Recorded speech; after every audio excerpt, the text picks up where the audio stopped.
Здравствуйте, друзья! Сегодня мы будем говорить о том, как кибератаки влияют Hello, на dear friends. We're going to speak about how cyber attacks are influencing the stock exchange prices. If we look at the statistics for the last 15 years, approximately 200 cyber attacks were in the financial industry against financial organizations.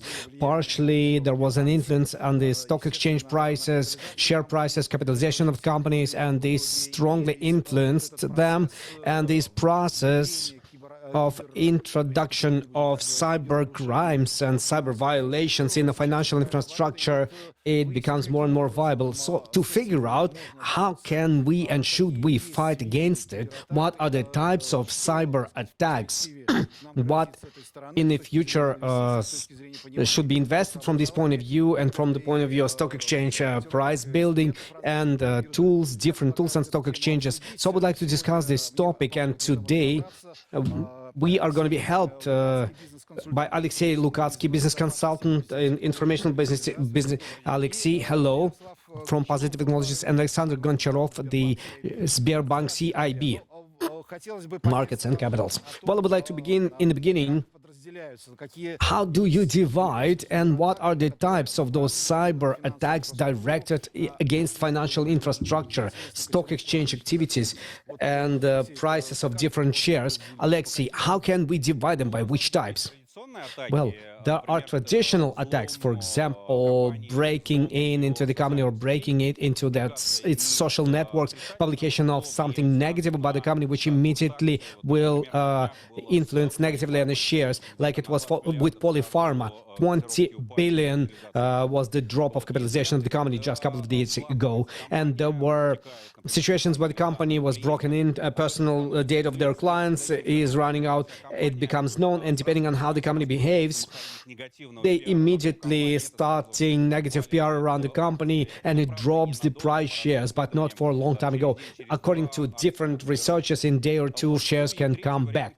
And option number 3, when they distribute fake press releases on behalf of investment analytics or on behalf of some mass media or on behalf of the company, where they define negative events for the company, for example, arrest of the CEO or possibly sanctions against the company. And if other investment analysts don't check it, then it influences the drop of the shares. Well, social networks gave fake news, and there was a lot of options like that, and even something was related with the White House, because White House was attacked, but it was not a fake, it was a breach of the Associated Press and their social networks. But in dollar-yen, there was a serious drop, and similar story was with the shares of prohibited company Meta. But this story also happened from the point of view of the firing of the head of the company, but then this information was checked, and then every trading day some information of this type and fakes are happening. Yaroslav, from your point of view, what do you think, and from the point of view of your experience, how can we fight those cyber attacks, and how seriously can they damage the company? Well, they can damage significantly. As Alexei already said, we've seen a lot of cases when they've been influencing the stock prices, and in some cases stock prices were going back very fast. But generally speaking, if you will look at investors, if you will look at companies, well, for the investors, what is important? Predictability and future. Investors buy the future of the company, investment history, therefore having cases when something was happening, investors cannot guarantee that the company will also be protected in the future. And also, more particularly, it's a common thing in the West. Investors cannot guarantee that the company will not be judged by big amounts, which will... Everything should be defined at the placement, at the initial placement. No. There should be... It's a precedent law where, well, for example, there was an example of Capital One in 2019, American banking system. They have established a fund for $190 million to compensate damages to clients which have suffered from these breaches, direct financial loss that has been reflected on capitalization of the company. The shares of the company have dropped by 15%. And of course, naturally speaking, There's a lot of ways how can we keep ourselves safe from this? First of all, development of internal practices of cybersecurity, connecting professionals. And these are questions to specialists. And we can say that all the investors want these to be available in the company. All of them have been asking about it. And they are searching for this, so that all trading companies would be protected in the cybersecurity perimeter. Okay, Alexei, can you tell me, please, are there effective methods of protection? Have they been developed from those options that you've listed previously? Well, there are methods, but the question is, well, there are methods and how to apply them. And there's a big number of solutions, and a big company, any big company that comes to the market, depending on the stock exchange, there's a listing examples to provide security and demonstrate it. That's why many companies, they go into certification of their processes of informational security according to international standards. However, sometimes it becomes into some paper component. That's why it is very important not just to get some sticker on your side that, yes, we do comply to certain requirements, but with your actions, you should demonstrate that we're not just speaking about security, but we are proving this, confirming this. So that's why bug bounty program is a good example when the company says, okay, guys, I'm so open and confident in my security that I'm opening to everybody possibility of breaking me, and I'm ready to pay for being broken. And if you break me, I will pay you a bounty. It's a mature company. It's confident in processes, and therefore this has been transferred to the market. Market understands that the company truthfully is not covering itself with some papers, but realistically is ready to protect itself, its own assets, assets of its clients, and therefore even if this company will be broken, it will be quickly reacting to this. It will behave properly with the shareholders, with investors, with mass media, and market will react more positively to it. And sometimes there will be no drop at all if you will work properly. So it's not only a technical component, an organizational and legal one, and plus their openness and confidence in their strength. Well, as a practicing trader, I'm interested in another topic. Well, there's algorithmic trade, and this is a very common thing. It's a common thing, and perhaps there are certain schemes, certain programs and counter programs against certain algorithmical programs. Back in time when we started in the 1990s, in the middle 90s, we've been trading in Russian stock exchanges. We also started creating, well, market makers started using robots for building double-sided quotations. And I do remember how it was developed in order for this robot, well, to move him from the position, because it was working very schematically. Well, depending on the volume and share prices, there was a big number of small applications like one contract, 11111, DDoS attack. And market maker robot algorithm was moving. But right now, on which level all this history is located, if you know about this software bots? Can we say that against market makers they can apply such algorithms which could be called cyber threats, because these are serious banks and serious counter developments? Plus machine learning, artificial intelligence, whatever you call it, it's also used not only in some good purposes, but it also can be used in reverse purposes. I have big amounts of data, how investors behave, analytics behave, and how business behaves when they purchase shares and sell shares. We put it in a model of machine learning, it analyzes it, and it says, well, with these conditions, market will behave this way. And that's why I can use it for predicting the price of shares and buy them. And I can use it to move the market. But fortunately, well, fraudsters, classical cyber criminals are not moving this direction, because it requires certain knowledge from them, non-traditional one, how to break or how to upload the malicious code or how to send phishing press release. Well, fortunately to all of us, they have not reached to put it on a flow, but certain experiments, research on the other side of the barricades is already conducted. So you cannot call it cyber crime, cyber attack, when for one algorithm they create another algorithm. So this is intellectual war, yeah, war like any war, you know,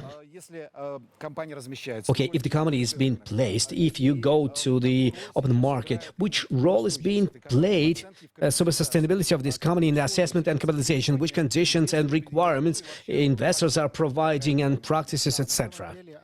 Well, honestly speaking, it was a good idea from Alexei as well. And I will definitely speak about it maybe from stock exchange, from central banks, well, most likely when the company comes to the stock exchange,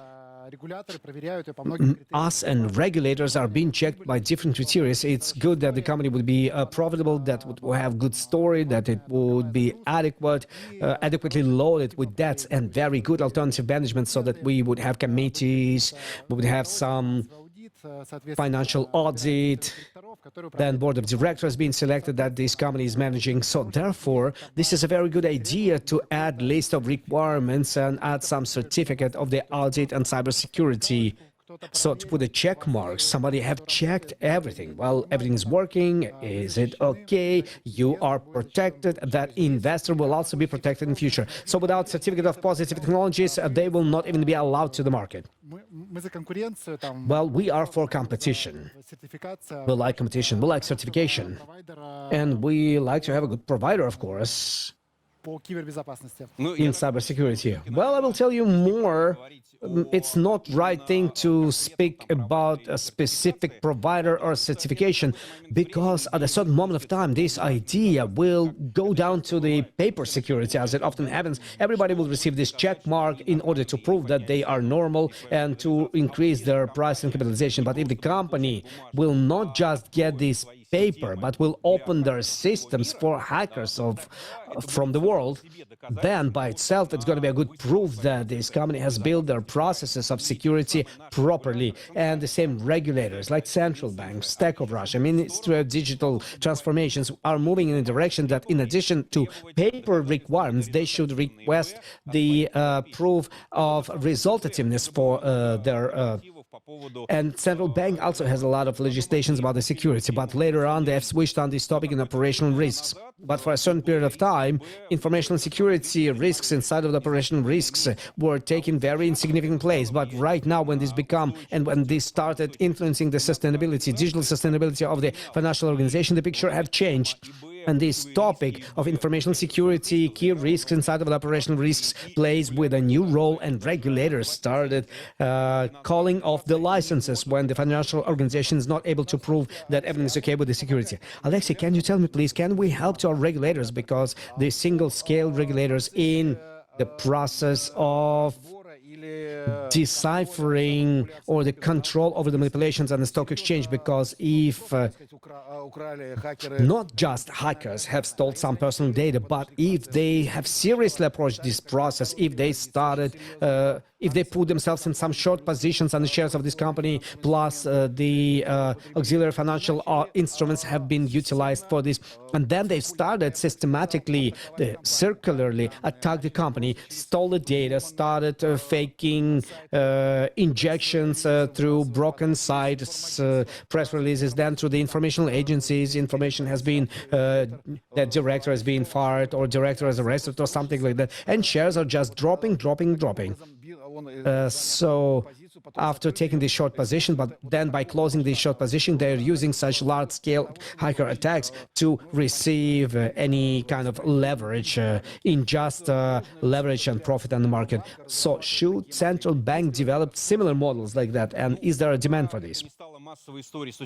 Before it became a mass story from the point of view of criminals and cyber criminals, well, building full-scale history from the side of regulators, it's too early, but we did have stories when criminals were breaking financial organizations and were influencing the stock exchange course. Several years ago, there was a big story when the exchange rate started jumping and somebody was making hundreds of millions, not rubles, and central bank was investigating and was attracting companies specializing on security in order to understand whether this story of a country of cyber criminals, whether these financial organizations decided to manipulate the market.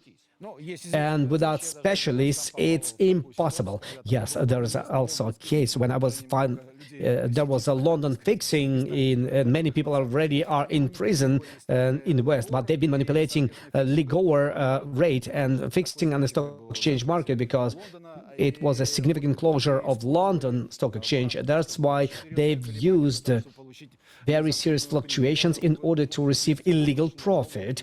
And this is a consequence of the debt. But as a result, yes, it also has left. So as a result, okay, let's speak about the future. From your point of view, Yaroslav, which threats cyber criminals can be presented in the nearest future for Russian market? For which sectors it is more sensitive story, and what can be done about it? Well, first of all, I would like to say that these are financial sectors, communication sectors, everything which is related with FMCG sector, personal data, big data, because everything that was ordered, personal data, and first of all, it influences that it will reduce the loyalty of database to the given company, to the given brand. People don't like when the data is being published in a network. And second of all, this can influence. This can attract some regulatory penalties, for example, call off of licenses or penalties from the side of the regulators, very big penalties for the leakage of personal data, and this can influence a financial, well, the most painful place, the weakest place. This is something on the surface. Well, I'm not considering some events, heavy events. Relatively speaking, there is a manufacturer together with a factory, and somebody have entered this factory and stopped the production. This is also a big event with a negative sign, which can influence.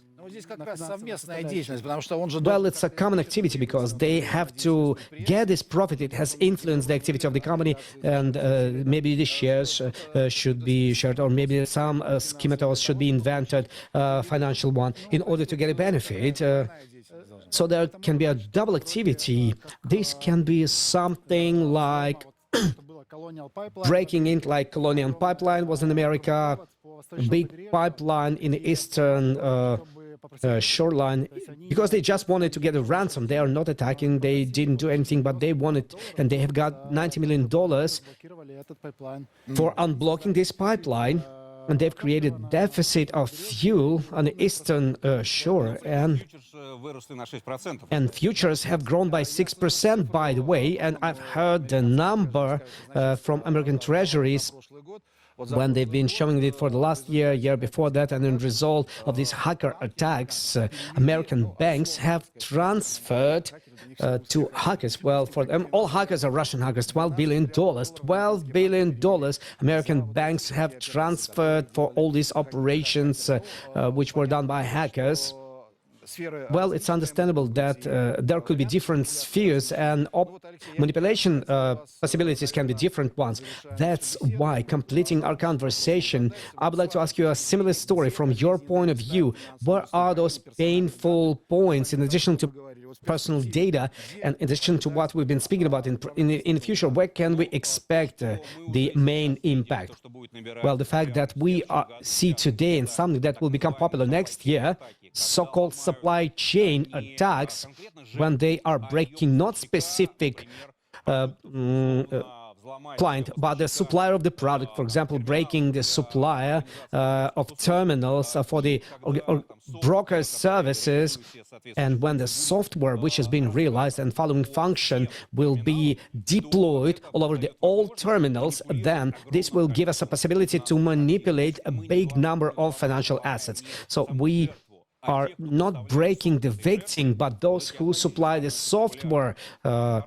This what becomes popular. And the second story, which will be increasing, and there are several episodes when the same machine learning deep fakes but manual ones. When there's a call from CEO or a well-known person or investment analytic, and he verbalizes with his real voice something that is not a truth, and on the basis of this information, and considering the fact that the mail can be replaced and phone number can be replaced, basically on the basis of this information, they come to the conclusions which influence the market. Cyber criminals, from this point of view, play the role of who breaks. And of course, all the surface is taken by the one who takes the order. Well, the interesting topic, they can break this bridge between the client and broker. For example, client, broker, of course, definitely, it's going to be losing for the client.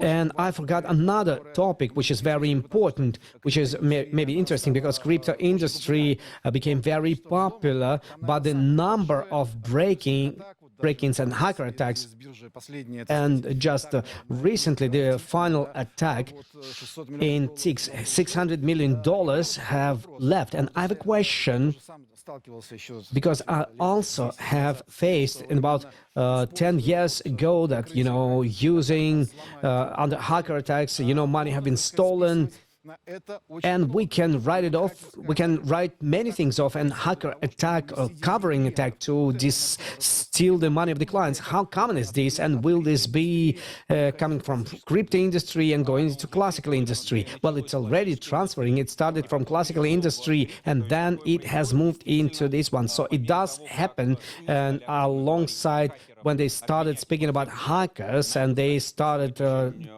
telling that and big amount of their own losses, deficiencies against hackers. But, well, this is unfortunately the truth. Well, thank you very much. Today we've been speaking about how hackers and hacker attacks influencing the stock exchange, pricing and capitalization of big companies, and what is to be done, and how can we fight against this negative process. Thank you very much. Thank you. Thank you.